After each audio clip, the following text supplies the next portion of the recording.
Hello, everyone. It's Larry Kotlikoff back with Economics Matters, the podcast.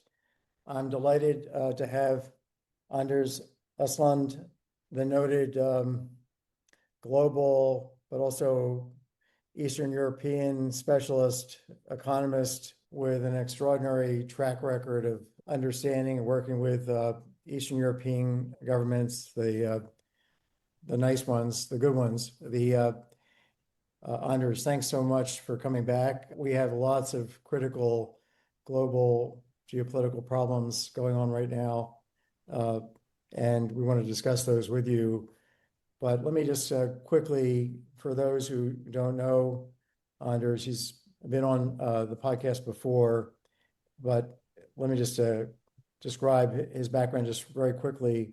He's a Swedish economist. I think he's about 1 year younger than me, and a former senior fellow at the Atlantic Council. He's also chairman of the International Advisory Council at the Center for Social and Economic Research. His work focuses on economic transition from centrally planned to market economies. He's served as an economic advisor to the governments of Kyrgyzstan, Russia, and Ukraine, and was the director from 2003, starting then, of the Russian and Eurasian program at the Carnegie Endowment for International Peace.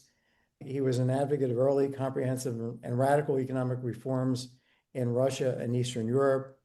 He worked then at the Peterson Institute for International Economics from 2006 through 2015.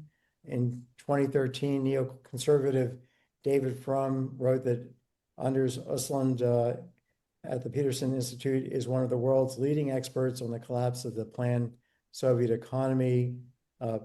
He wrote for the Moscow Times, a longtime contributor to the Kiev Post. He's now living in Washington, but he has a history goes back before that as a professor of international economics at the very famous Stockholm School of Economics. He became a founding director at the Stockholm Institute of East European Economics. He's published widely. He's, just widely viewed as one of the key people that knows the most about Eastern Europe and Russia and just global economics and politics. He worked with Jeff Sachs and David Lipton as a senior advisor to the Russian reform government under President Yeltsin, and then acting Prime Minister Yegor Gaidar. He also worked with Deputy Prime Ministers Anatoly Chubais and Boris Fedorov.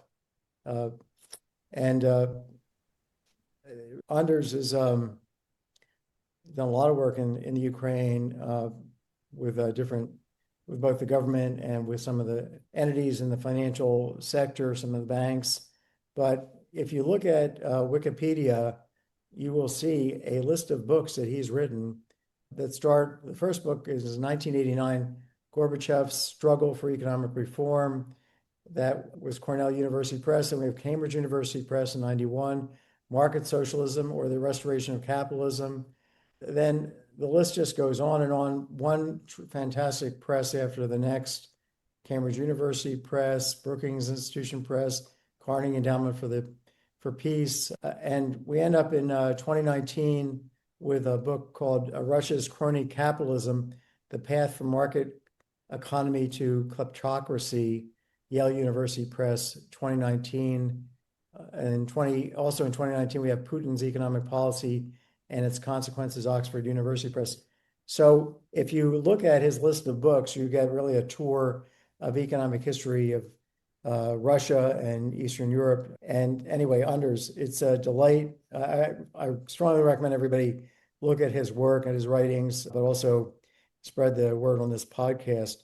Anders, it's a delight to have you back. We have so many crazy things going on in the world. We've got Trump apparently leaving NATO in so many deeds and words. We have him appointing himself president of Venezuela, king of Venezuela, grabbing oil, threatening the Iranian government that they have to behave. We have threats about Greenland that seem to be quite serious.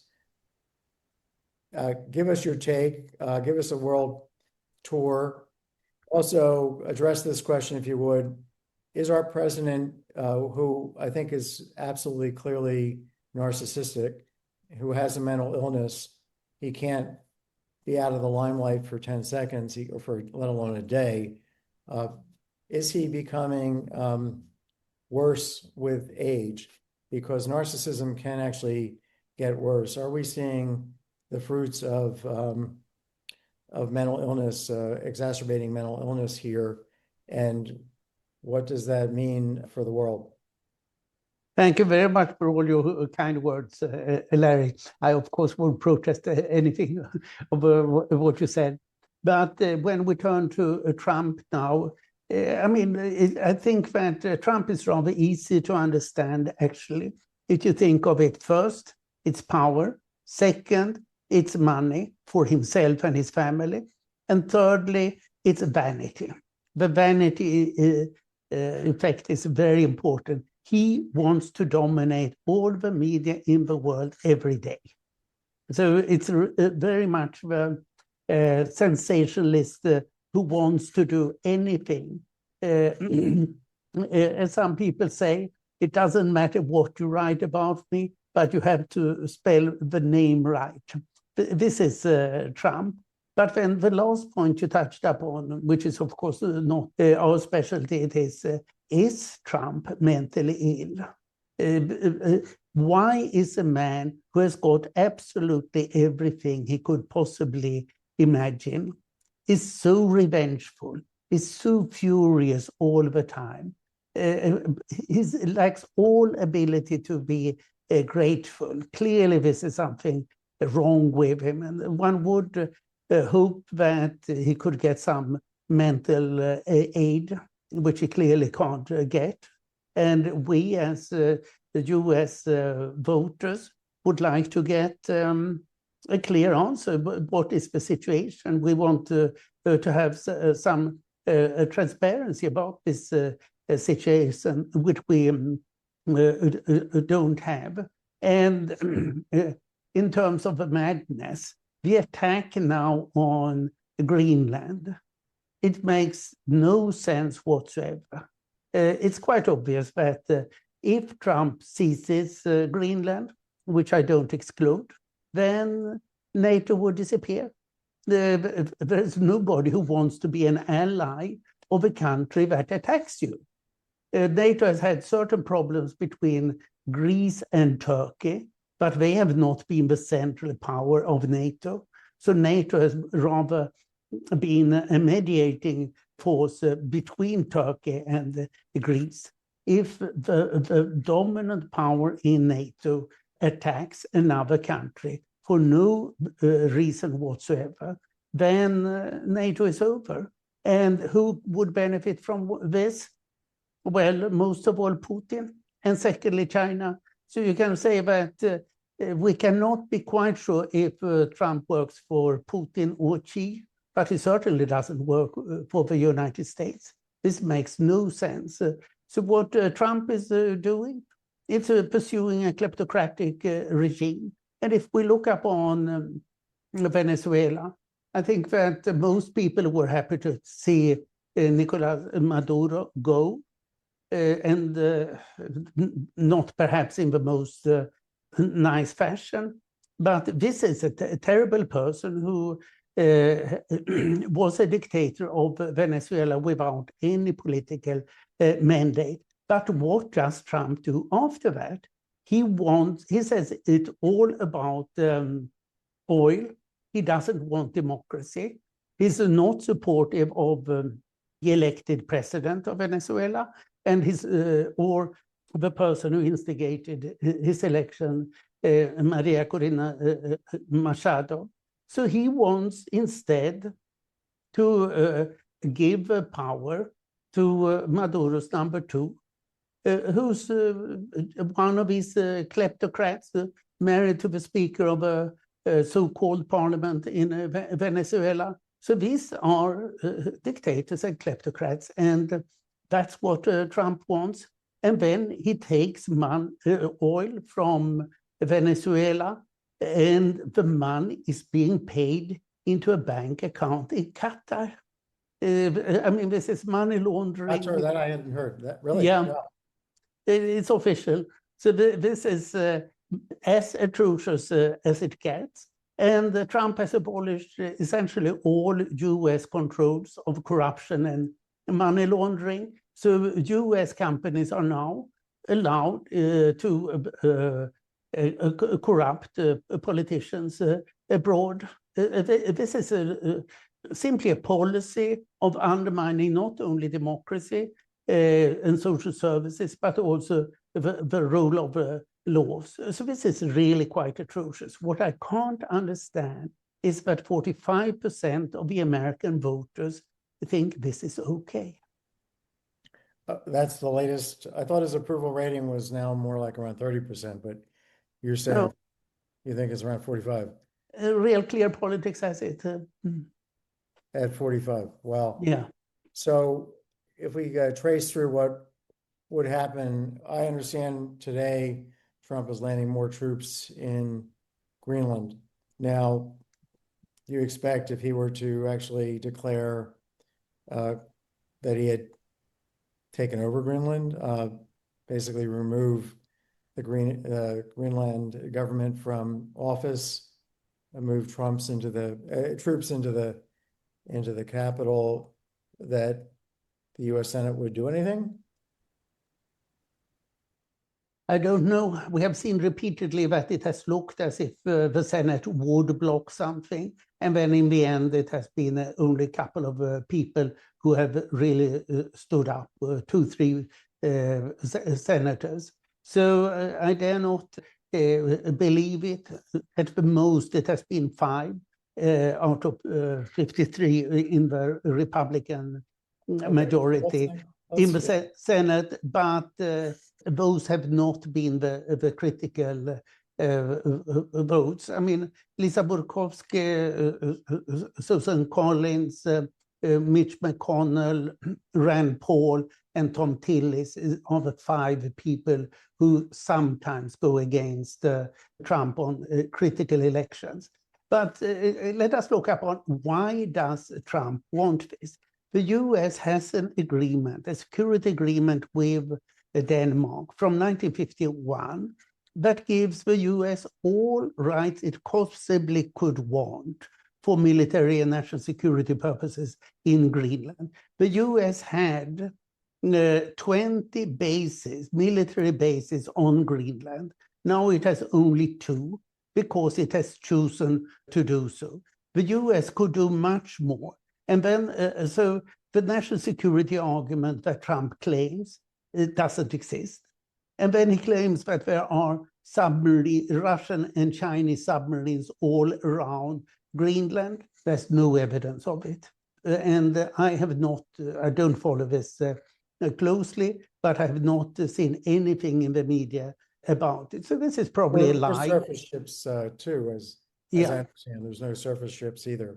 Yeah, so this is probably a lie, as most of what Trump says. And if it were real, then you would ask, why doesn't the US that has the security mandate around it? Then Trump says that we can't have Russia as a neighbor to us. Well, sorry, it's 2.5 miles from Alaska to Russia over Bering's Straits. So it doesn't know his own map.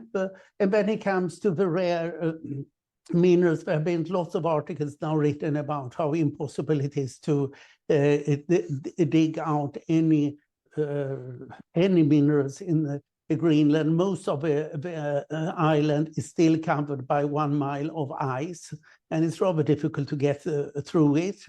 And there's no infrastructure there. So the infrastructure cost would be enormous, and anything would take a decade to develop. The Chinese wanted to develop some mine on Greenland, and the Danes said no for national security reasons. So the issue has been raised, and that has been dismissed. So Trump has no argument whatsoever, apart from straightforward imperialism.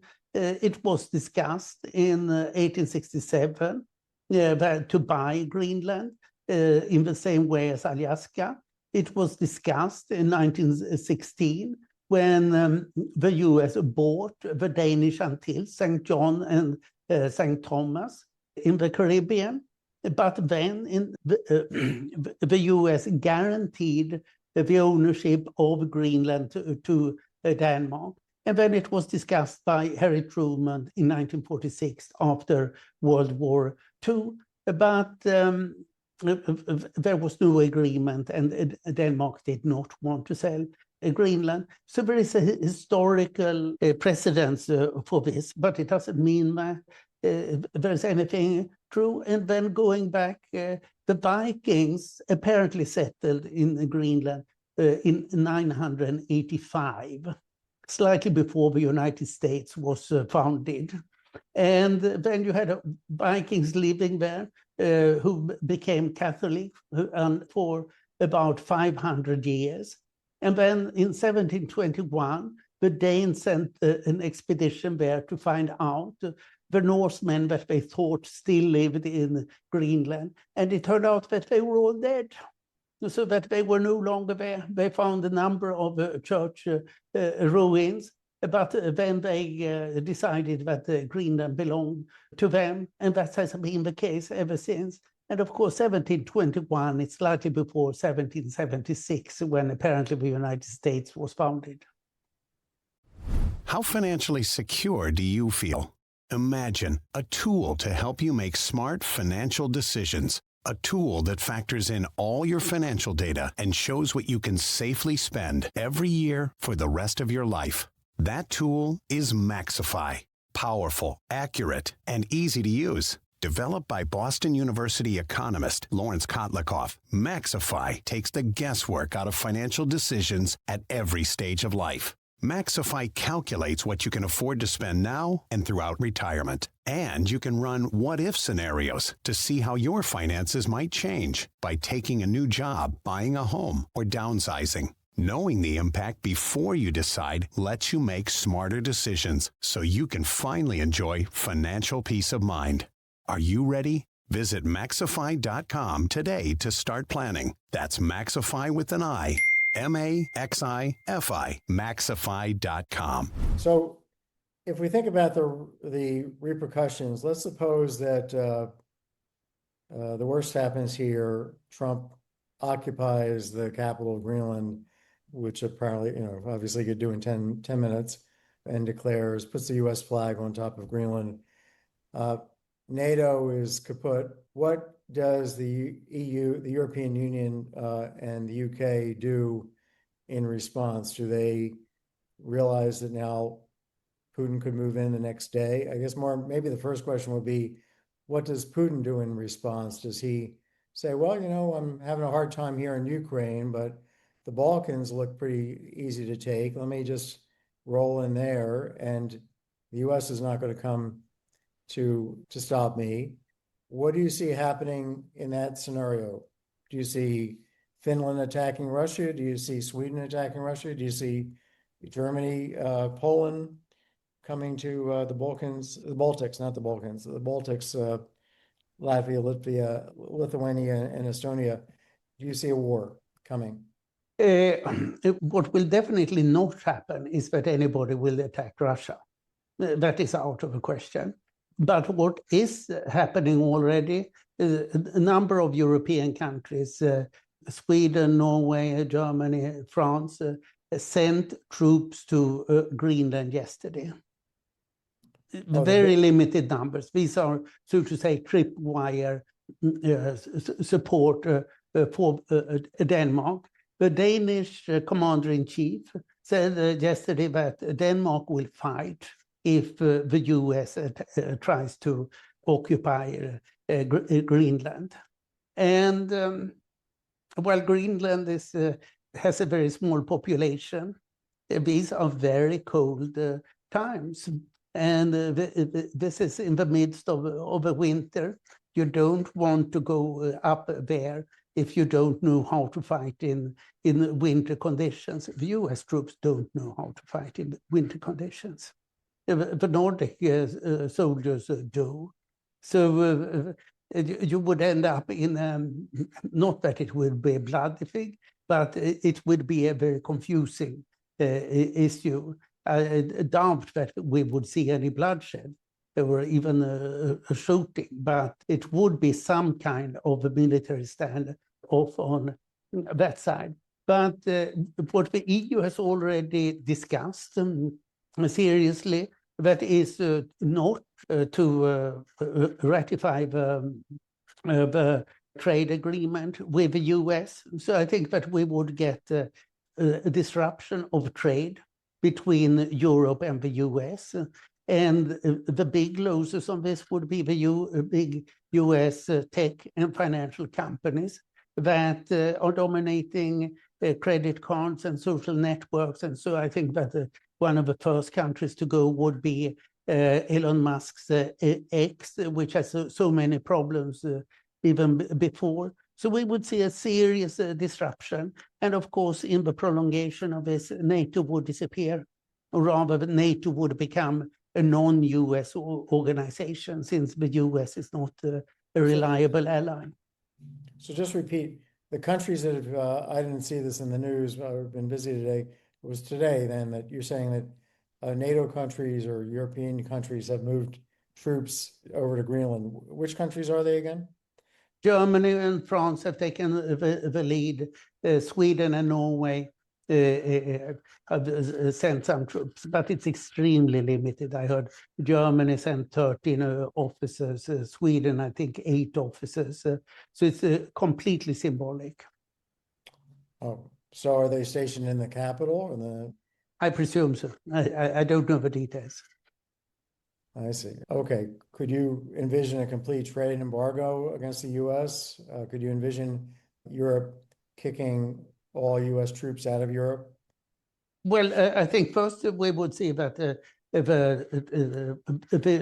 rather than accepting the penal tariffs that Trump has imposed on Europe, that Europe would respond in kind, which it refused to do last time. And then we will probably get a tit-for-tat increase in a trade war, that a certain trade is prohibited. And as I said, I think that credit card companies are easy targets for Europeans, and there's a strong sense in any case that Europe should make itself independent from MasterCard and Visa. And then the social networks that against which there are so many complaints in any case, and then moving on in that area. And then in a later stage, you have why should the US be allowed to have a basis in Europe if it is an enemy and not an ally?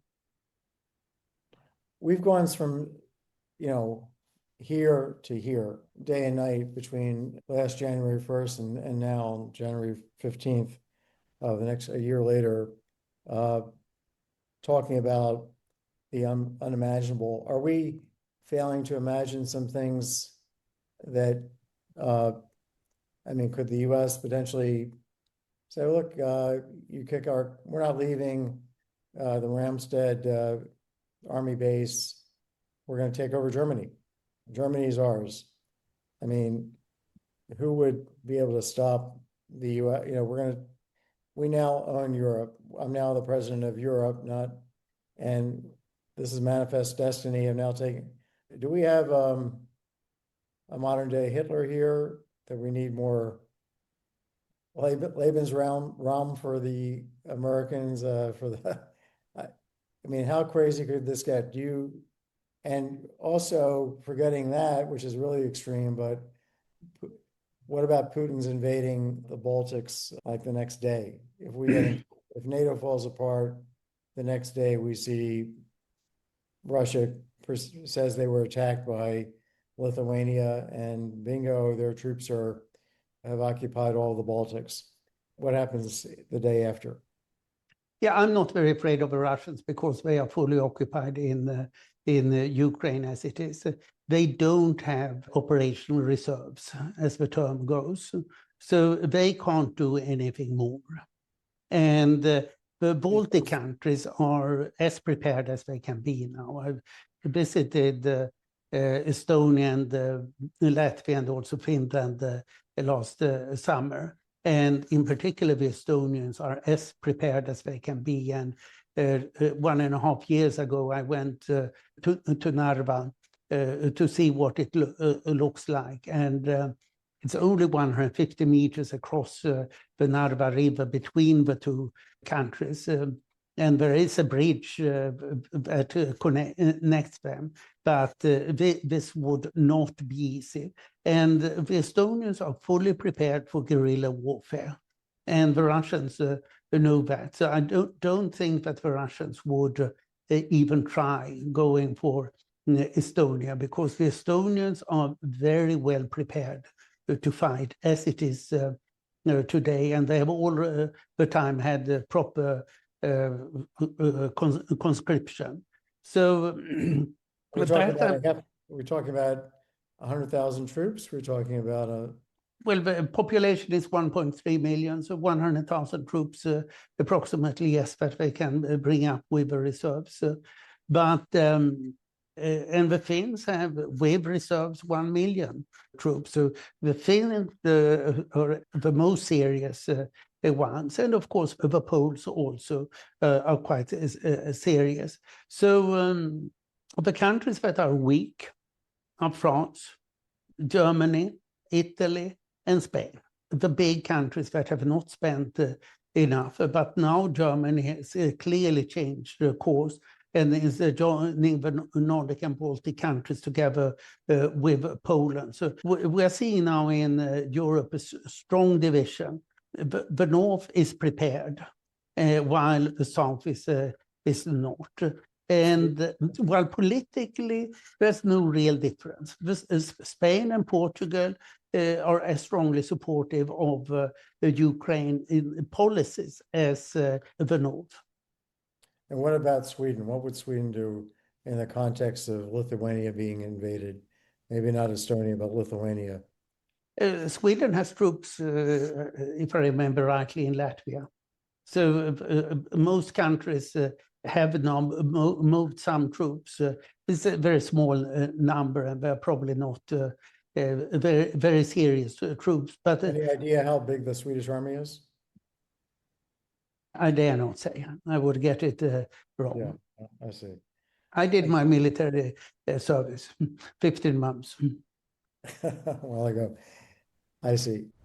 Want more money, less risk, and a better life? Buy Money Magic, a new book by Lawrence Kotlikoff, Boston University economist, personal finance expert, and best-selling author. Whether it's education, career, marriage, housing, investing, retirement, Social Security, IRA, or 401k decisions, Money Magic delivers scores of secrets to raise your living standard. Financial journalist Jane Bryant Quinn says Money Magic is a must-read. Nobel laureate George Akerlof says Money Magic is quite probably the best financial advice book ever written. Financial guru John Malden says, you'll love this amazing book. It's full of wit, wisdom, and startling paths to a better financial life. And columnist Scott Burns calls Money Magic a funny, brilliant read, offering wildly powerful, unconventional choices that can literally change your life. Get Lawrence Kotlikoff's Money Magic today at Amazon, Barnes & Noble, and independent booksellers. Okay, so you don't think that Russia would actually move against Europe? You think the U.S. gobbles up? This is a decently likely scenario. U.S. gobbles up Greenland. We have complete trade breakdown between Europe, probably starts to side with China in terms of getting military equipment, and in terms of trade, starts maybe making some kind of a trade agreement with China that's more favorable for China than the current agreement. And then you have the U.S. in glorious isolation trying to run Venezuela and mine through a mile worth of ice in Iceland. But in Greenland. crazy guy who's not done, he wants to leave a legacy. His horizon is only 3 years. So every day is a legacy. Every day that passes is fewer days that he can plant his flag on history. And that goes for Putin, also for Xi. They're all seeing their lives come to an end at some deep level. And so I would think that Xi would say, well, obviously you fabricated this. We're going to blockade Taiwan and try and stop us if you want, but we'll have a shooting war. Otherwise, until Taiwan capitulates, no trade, no chips go out. We're gonna have no airplanes can fly off. It's over. And my guess is Taiwan collapses and capitulates and doesn't destroy the chips factory.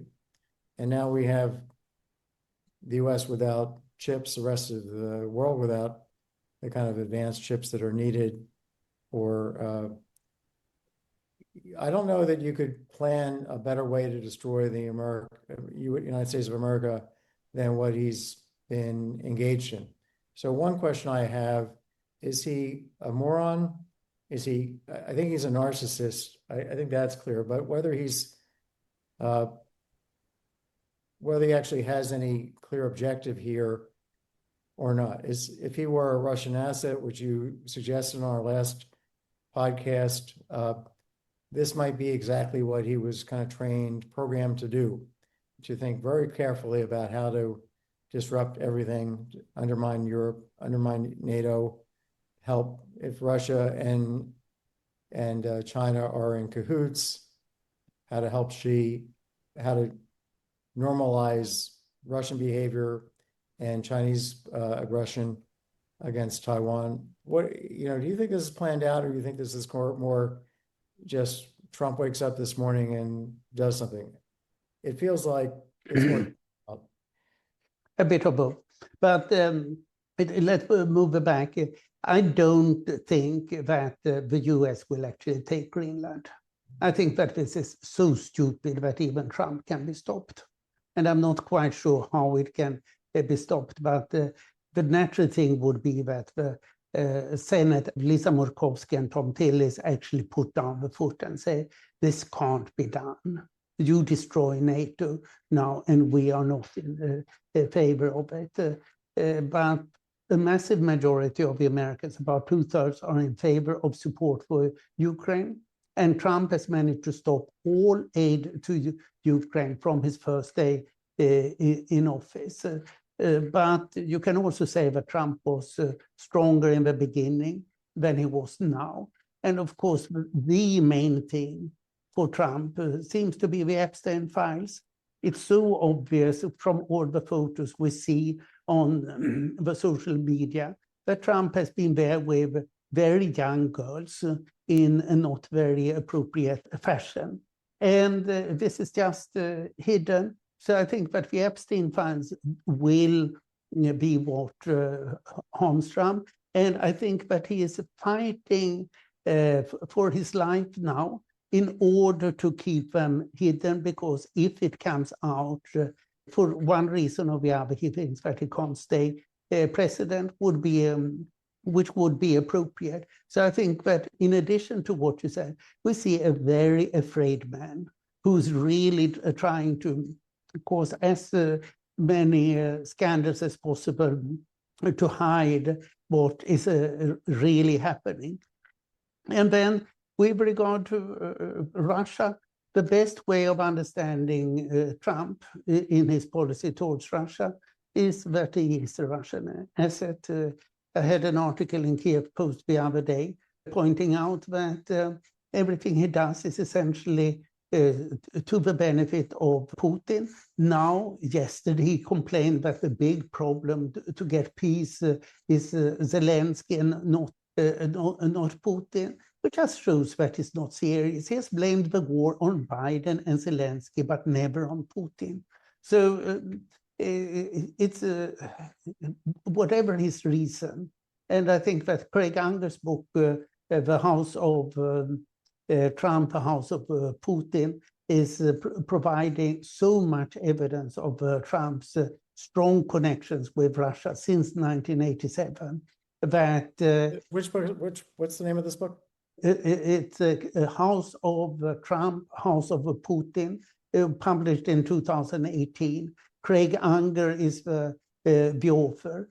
And it's a very good book. And he essentially shows how Trump went to Moscow in 1987, essentially on a KGB invitation, and how he has done all kinds of business with Russians.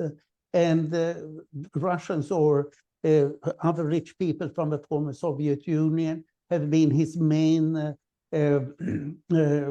clients. The Trump idea in real estate, both in New York and Miami, was to sell expensive condos at too high a price by not asking any question where the money comes from. The US money laundering restrictions have never applied to real estate. They were excluded after the Patriot Act was adopted in 2001. And therefore, Trump has never been fined for money laundering in real estate because there are no rules.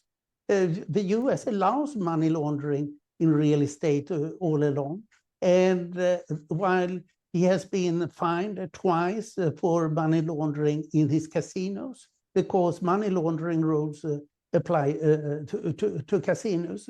So this is a frightful criminal who does every crime in the book, and that's exactly out of Putin's book. Trump is happy to deal with dictators and kleptocrats. So I think that he's simply comfortable with Putin. We see Mohammed bin Salman, the Crown Prince of Saudi Arabia, the Emir of Qatar, and the rulers of United Arab Emirates. These are the people that Trump actually likes. He doesn't like any Democrats because he doesn't like democracy. Yeah, okay, so, all right. So it seems like he's not willing to stand up to anybody who's got anything that could really, who's strong. He's not really standing up to North Korea. He pretended to be doing that, or pretended basically kissing the feet of their president, Kim Jong-il. And I doubt he's not standing up to Putin. He's not standing up to Xi, likely not standing up to Xi if he invades. We don't know for sure. But so then we look around here at a country like Brazil that's being subject to like 45% tariffs because Trump doesn't like the fact that they jailed Bolsonaro for 27 years after convicting him of trying to stage a coup. He likes to stage coup. I think he thinks staging coup should be completely illegal. But that brings me to the question of whether small countries, or not medium-sized countries like Brazil, will try and nuclearize to protect themselves. There was a column by Paulo Nogueira. I don't know if you know Batista. He's a famous economist in Brazil. Started the BRICS bank, the New Development Bank, and was basically the representative of Brazil and other Latin countries in the World Bank for over a decade. Anyway, he published a piece that I reposted about Brazil trying to get a nuclear weapon to protect itself. And I'm not talking about developing a nuclear weapon. He wasn't saying exactly how this would happen, but my thinking about it in 2 seconds said, if I'm Brazil, I would go to North Korea and buy one and put it into a suitcase and have maybe 50 of them, with my Secret Service people having those available to blow up in Washington, D.C. or New York or any of the big cities of the U.S. instantly and let that be known. It seems to me that there are a lot of countries that are kind of in this same boat, that where Trump can, from one minute to the next, say, well, you know, Argentina's oil wells are a little better developed than ours, than Venezuela's. Let's just go down there and grab those. They're already operating. Mexican oil wells are operating. We'll just grab those. And so maybe that's the play. Maybe it's just grabbing everything that's easily stolen. And then the next thing that's potentially, if you can steal that kind of thing, you can steal the next election. So then the question is whether we're trapped in this with this criminal family and criminal gang forever in this country. Well, I think that the natural consequence now is that more countries will want to develop nuclear arms, but I don't think that they will do it in an offensive, aggressive way, but rather in a defensive way. We can see that Kim Jong-un and North Korea are not being attacked, although this is one of the most atrocious countries and dictatorships in the world, because it's well known that they do have nuclear arms. It's a defensive purpose of work there. Ukraine was attacked because it gave up its nuclear arms for a vague security assurance in 1994. Which most Ukrainians now see as a serious mistake. Gaddafi had nuclear arms and he gave them up. And that caused his death later on. So this was, from his point of view, a mistake. Iraq and Iran did not manage to develop nuclear arms fast enough, so they could be attacked. Israel has nuclear arms and therefore feels safe. India and Pakistan have got nuclear arms. So the conclusion is get nuclear arms, then you're safe. So where would we expect nuclear arms to develop?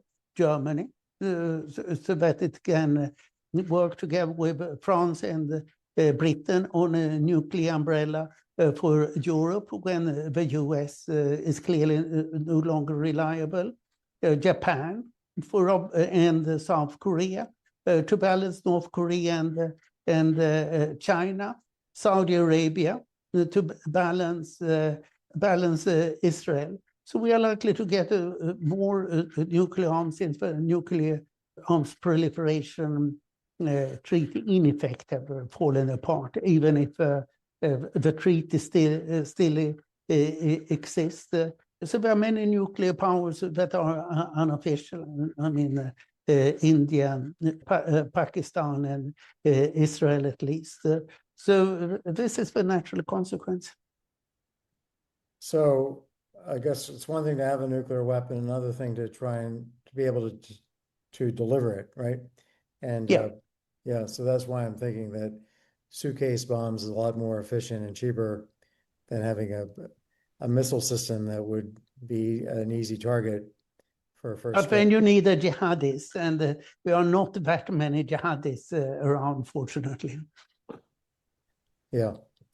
Well, speaking of, I mean, the potential for jihadists to get a hold of a nuclear suitcase in the context of everybody else trying to get one is a lot higher. Once you have some country like North Korea saying, hey, we can sell this little suitcase for $1 billion.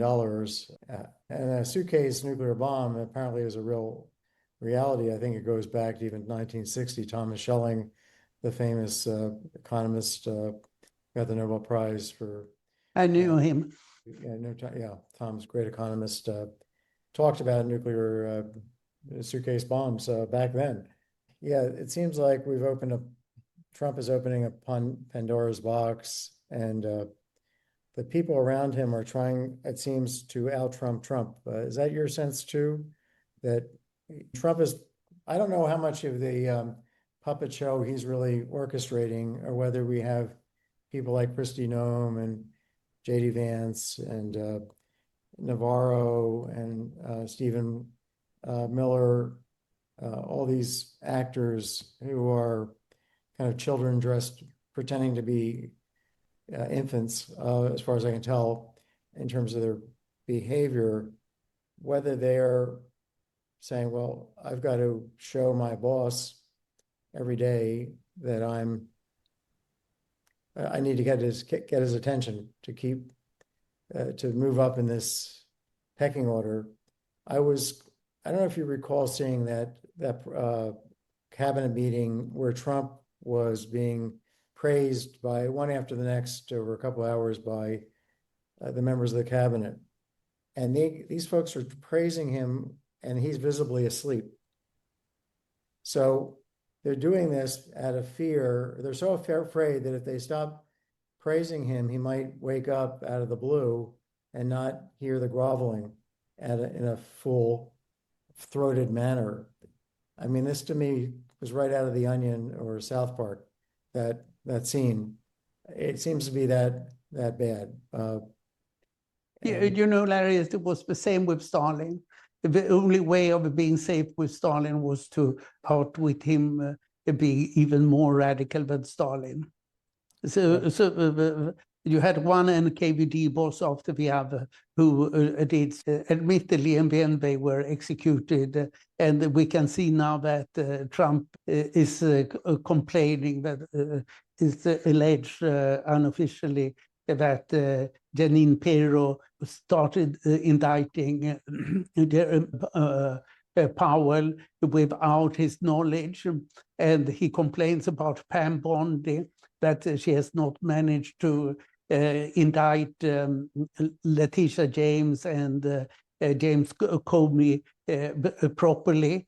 So you had better be on the radical side of Trump. Only then you can feel reasonably safe. You cannot allow anybody to be excused. Question: how financially secure do you feel? Do you have enough money to retire? How much is enough? And if you don't have enough, how can you possibly find that money before you retire? Tough questions. One smart answer: Maxify.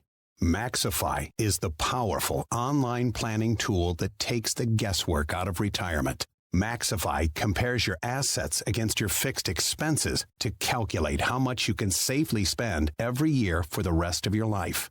And it shows you safe ways to find more money. Developed by Boston University economist Lawrence Kotlikoff, Maxify makes a complicated problem like retirement planning simple. Maxify. Powerful, accurate, easy to use. Want some peace of mind? Make the smart choice. Maxify. Visit Maxify.com today to start planning. That's Maxify with an I. M-A-X-I-F-I. Maxify.com. And I presume that some of these, as his if the election starts looking closer, control of Congress, because he's worried about being impeached again. And again, I'm worried about him just saying this didn't happen. No, that victory didn't occur. They cheated. It was stolen, so we're not going to count that one. This person is in charge. This person was elected, not that person. And you got a Republican in Congress who's going to, I guess, who gets to come into office, could ratify that. This looks like it's going to go from bad to worse, I have a feeling. And then the question— Yes and no. Larry, look up on it. Previously, there was no opposition to Trump. No, maximum 3 Republican senators went against him. Now we are seeing 5 on occasion, and it could increase. His majority in the House of Representatives right now is only 2. And then we have some like Thomas Massey, who is going against Trump repeatedly. And he may very well lose the majority in the House of Representatives even before the midterms election, because somebody might die, it happens, and somebody more might resign. So, well, we are seeing now Elise Stefanik, resigns because she was not appointed to anything.